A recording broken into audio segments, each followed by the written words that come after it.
क्या आपको लगता है कि प्रशांत किशोर इस चुनाव के बाद संन्यास ले लेंगे?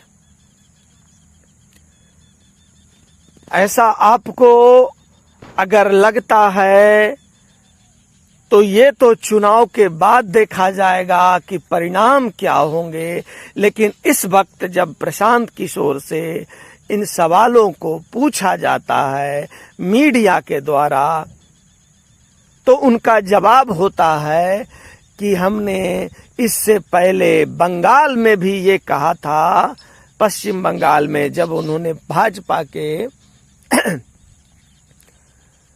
विरोध में टीएमसी के साथ मिलकर के चुनाव लड़ा था, उनको लड़वाया था, उनके लिए कैंपेन तैयार किया था, तब उन्होंने कहा था कि अगर भाजपा को 100 सीटें आ गई, 100 से ऊपर सीटें आ गई तो हम राजनीति छोड़ देंगे।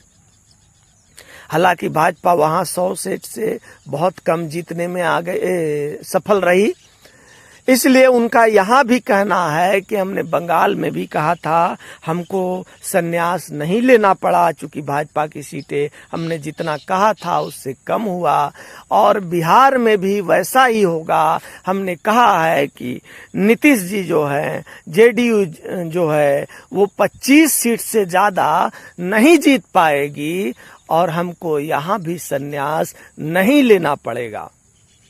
प्रशांत किशोर के ये दावे, इतना कॉन्फिडेंस, अति आत्मविश्वास नहीं दर्शाता है, झलकता है? क्या आपको लगता है कि जेडीयू 25 सीट भी नहीं जीत पाएगी?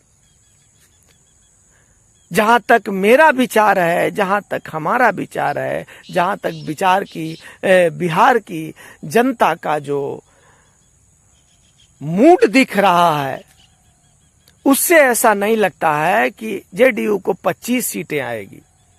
जेडीयू 50 से 60 सीट जीतने में कामयाब रहेगी, 70 तक भी जा सकती है, ऐसा बिहार वालों का भी मानना है।